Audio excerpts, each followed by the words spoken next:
بسم اللہ الرحمن الرحیم۔ سریہ زید بن حارثہ رضی اللہ تعالیٰ عنہ عیسیٰ کے مقام پر غزوہ خندق 5 ہجری کے بعد مدینہ کے آس پاس کے قبائل خاص طور پر بنو سلیم مسلمانوں کے لیے خطرہ بنے ہوئے تھے۔ یہ قبیلہ نجد کی طرف ایک اہم مقام عیسیٰ کے قریب رہتا تھا۔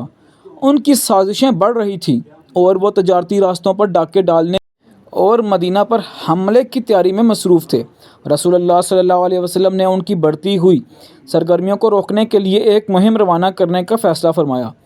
اس مرتبہ لشکر کی قیادت اپنے محبوب غلام اور جان نثار صحابی زید بن حارثہ رضی اللہ تعالیٰ عنہ کے سپرد کی گئی۔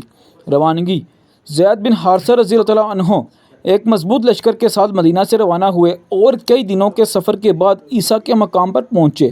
یہ جگہ بنو سلیم کے اہم مراکز میں شمار ہوتی تھی۔ جب بنو سلیم کو مسلمانوں کی آمد کی خبر ملی تو وہ سخت خوف زدہ ہو گئے۔ وہ جانتے تھے کہ مدینہ کے مسلمان سخت جان اور بے مثال جذبے کے مالک ہیں، اس لیے انہوں نے مقابلہ کرنے کے بجائے اپنی بستیوں کو خالی کر دیا اور جان بچا کر ارد گرد کے پہاڑوں اور ریگستانی راستوں میں چھپ گئے۔ چھاؤنی اور مال غنیمت: مسلمانوں نے دیکھا کہ دشمن کی بستی خالی پڑی ہے۔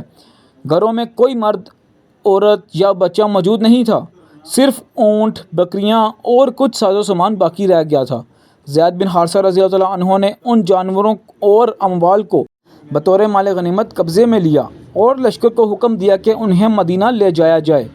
واپسی مدینہ: جب لشکر مدینہ واپس پہنچا تو یہ ایک بڑی کامیابی سمجھی گئی۔ دشمن کو نقصان پہنچا، ان کے وسائل مسلمانوں کے قبضے میں آ گئے اور بنو سلیم مسلمانوں سے مقابلہ کرنے کے بجائے مزید کمزور ہو گئے۔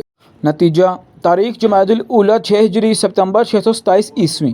مقام عیسیٰ نجد کے قریب۔ امیر زید بن حارثہ رضی اللہ تعالیٰ عنہ، مخالف بنو سلیم۔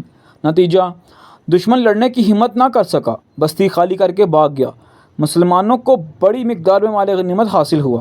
خلاصہ کہانی کی شکل میں: مدینہ کی گرم دوپہر میں جب رسول اللہ صلی اللہ علیہ وسلم نے اعلان فرمایا، زید تم بنو سلیم کی طرف روانہ ہو، زید بن حارثہ رضی اللہ تعالیٰ عنہ نے عرض کیا، یا رسول اللہ صلی اللہ علیہ وسلم، آپ بے فکر رہیں، ہم انشاءاللہ آپ کا حکم پورا کریں گے۔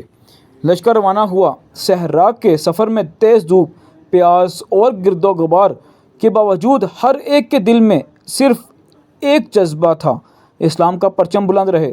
جب وہ عیسیٰ پہنچے تو حیرت انگیز منظر ان کا منتظر تھا۔ دشمن کے خالی گھر چوپائے آزاد پھر رہے تھے۔ زید رضی اللہ تعالیٰ عنہ نے قہقہ لگا کر کہا، اللہ نے ہمارے دشمنوں کے دلوں میں رعب ڈال دیا ہے۔ انہوں نے ہم سے لڑنے کی بجائے اپنی بستی چھوڑ دی۔ یوں بغیر لڑائی کے مسلمانوں کو فتح ملی اور لشکر فتح و غنیمت کے ساتھ مدینہ واپس آیا۔